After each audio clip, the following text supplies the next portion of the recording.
Hello दोस्तों, आज मैं आप लोगों को कार्ल मार्क्स के प्रमुख सिद्धांत द्वंद्वात्मक भौतिकवाद के बारे में बताऊंगा।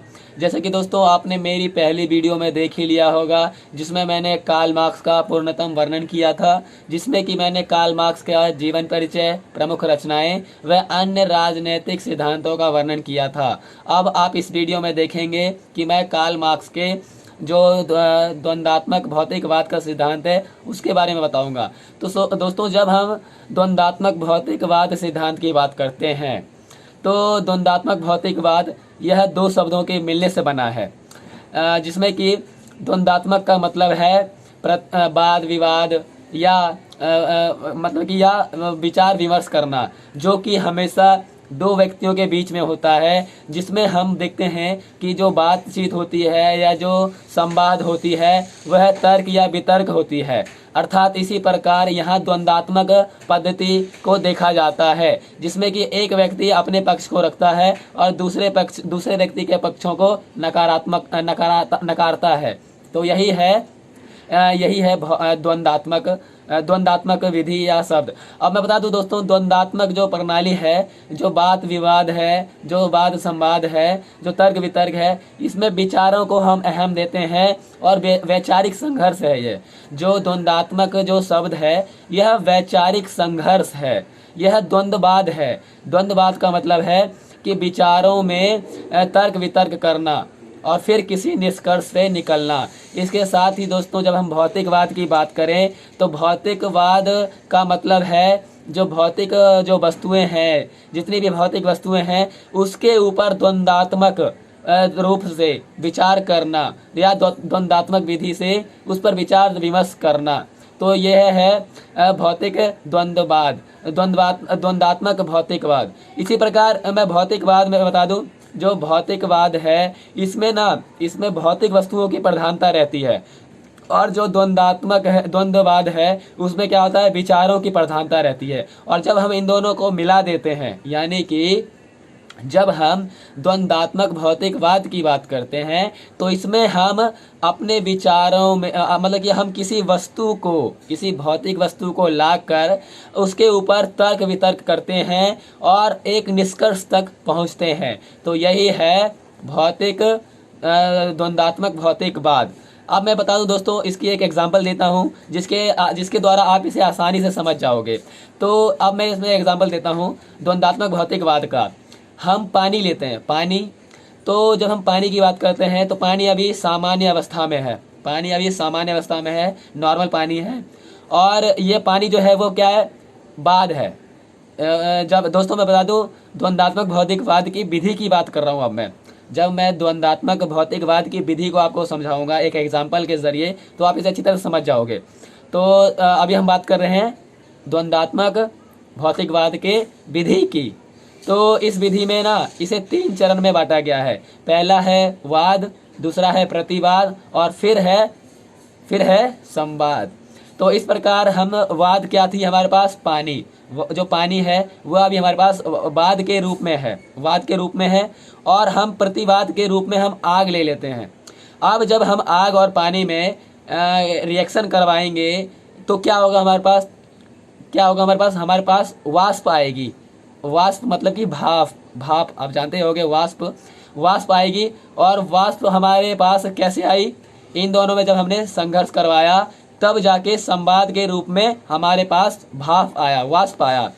अब हम वाष्प को ही हम वाद की जगह रखें, वाष्प को हमने वाद की जगह रखा, और जो वायुमंडल है, वातावरण है, हम उसके स्थान पर हम वायुमंडल को हम प्रतिवाद के स्थान पर रखते हैं। और जब हम वायुमंडल को प्रतिवाद के स्थान पर रखते हैं तो जब हम वाष्प यानी कि बादल वाष्प को वायुमंडल में जब संघर्ष करवाते हैं, वातावरण में संघर्ष करवाते हैं, तो क्या होती है, हमारे पास बादल बनते हैं जिससे कि बरसात होती है। तो वह है संवाद का नतीजा। इसमें क्या था दोस्तों कि हमने पहले किसी भी वस्तु को ले लिया, उस पर हमने क्या किया, हमने किसी वस्तु को वाद माना, फिर उसमें हमने प्रतिवाद किया, और फिर वाद और प्रतिवाद से हमारे पास संवाद आया। तो ये थी इसकी विधि। अब मैं आगे आपको इसकी मतलब कि द्वंद्वात्मक भौतिकवाद की विधि के बारे में, विधि को तो मैंने बता दिया है। अब मैं आपको इसकी प्रमुख विशेषता के बारे में बताऊंगा। जब हम द्वंद्वात्मक भौतिकवाद की प्रमुख विशेषता की बात करते हैं तो इसकी 5 प्रमुख विशेषताएं हैं, जिसमें पहली है आंगिक एकता। इसमें पहली है आंगिक एकता, और इसकी दूसरी विशेषता है परिवर्तनशीलता, तो और तीसरी विशेषता है इसकी गतिशीलता, और चौथी है गुणात्मक व परिणात्मक परिवर्तन, और पांचवी है इसकी संघर्ष। अब मैं जब इसकी आपको पहली विशेषता के बारे में बताऊंगा, जो थी आंगिक एकता। तो आंगिक एकता में दोस्तों मैं आपको बता दूं कि मान लो हमारे मतलब कि आंगिक एकता में क्या है, जैसे कि कोई भी वस्तु है हमारे पास, कोई भी वस्तु है, चाहे वो पानी है या चाहे वो बर्फ़ है, तो क्या है इसमें, पानी हमारे पास सामान्य रूप है, लेकिन जो बर्फ़ है वो क्या है, इसी का तो एक रूप है, इसी का तो एक आकार है दूसरा। हमने जब पानी को ज़्यादा ठंडा किया तो वो बर्फ़ का रूप ले लिया, तो क्या हुई, इसके जो अंग है उसमें एकता तो है ना, मतलब कि आंगिक एकता। इसमें मतलब इसकी देखा जाए तो जड़, जो ये बर्फ़ है, बर्फ़ की जड़ क्या थी, पानी ही थी, क्योंकि बर्फ़ कभी पानी था, या जब बर्फ़ पिघलेगा तब वो क्या होगा, पानी ही बनेगा। तो इसमें क्या थी, आंगिक एकता थी, समझे। तो अब हम बात करते हैं इसमें परिवर्तनशीलता। जब हम परिवर्तनशीलता की बात करते हैं तो जितनी भी भौतिक वस्तुएं हैं, चाहे वो आग है, पानी है, क्या होता है, इनमें परिवर्तनशीलता होती है। आज ये हमारे पास किसी रूप में है, कल हमारे पास ये किसी और रूप में होगी, समझे। जैसे कि मान लो मिट्टी है हमारे पास, मिट्टी का ढेर है, अब हमने उस मिट्टी के ढेर को परिवर्तन करके उसको हमने एक मटके का रूप दे दिया, तो क्या हुआ, उसके आकार या गुण जो भी हो उसमें क्या हुआ, परिवर्तन हो गया। तो ये क्या थी, परिवर्तनशीलता। अब जब हम गतिशीलता की बात करें तो गतिशीलता जो है वह जड़ प्रकृति से संबंधित है। जैसे कि मान लो हमारे पास एक आम का छोटा पौधा है, तो क्या होगा, और जितनी भी जड़ प्रकृति है उसमें क्या होता है, समय के साथ परिवर्तन हो जाती है, वह समय के साथ परिवर्तन हो जाती है उसमें, क्योंकि उसमें गति कार्य कर रही है। हमारे पास, वही मान लो हमारे पास अभी इस समय एक छोटा आम का पौधा है, और जब हम इसे सही तरह से लगा देंगे, हम जब इसे 10 साल बाद देखेंगे तो वह जो छोटा पौधा था उसने अब बहुत बड़ा आकार ले लिया है। तो क्या हुआ, इसमें गति में परिवर्तन हो गई, क्या हुआ, समय के साथ इसके गति में परिवर्तन हो गया। तो मैं बता दूं, जो गतिशीलता है इसमें जितनी भी जड़ प्रकृति है उसमें समय के आधार पर परिवर्तन होता है। इसके साथ अब हम संघर्ष की बात करते हैं। तो संघर्ष में आपने देख ही लिया कि जितनी भी भौतिक वस्तु हैं वह आपस में एक दूसरे के प्रति संघर्ष के साथ रहते हैं, जिसमें सकारात्मक भी निकलता है निष्कर्ष और नकारात्मक भी निकलता है। तो यह है संघर्ष, जो कि जिस संघर्ष के 2 पहलू हैं, सकारात्मक या नकारात्मक। अगर हमने मान लो किसी व्यक्ति से लड़ाई किया तो क्या हुआ, उसका निष्कर्ष जो है या तो वो सकारात्मक निकला या वो नकारात्मक निकला, लेकिन निकलेगा जो उसका निष्कर्ष वह इन्हीं दोनों पहलुओं के बीच में निकलेगा, चाहे वो सकारात्मक हो चाहे वो नकारात्मक हो। इस प्रकार अब हम इसके प्रमुख नियमों की बात करेंगे, यानी कि द्वंद्वात्मक भौतिकवाद के प्रमुख नियम की बात करेंगे। तो द्वंद्वात्मक भौतिकवाद का जो प्रमुख नियम है वह 3 नियम है। पहला जो नियम है वह है जो वस्तु है, जो विचार के गुणों में, जो जितने भी विचार हैं या जो कोई भी वस्तु है, विपरीत वस्तुओं के गुणों में, जो मतलब कि पहली जो नियम है मैं बता रहा हूँ दोस्तों, कोई मतलब विपरीत गुणों के वस्तुओं में एकता व संघर्ष या विरोध, ये विरोध का नियम, मतलब कि विपरीत वस्तुओं में एकता व संघर्ष का नियम। अब इसमें क्या होगा, जैसे कि कोई भी वस्तु है, हमारे पास कोई भी भौतिक वस्तु है, तो इसमें क्या होता है, उसके बीच में परस्पर विरोध होती है।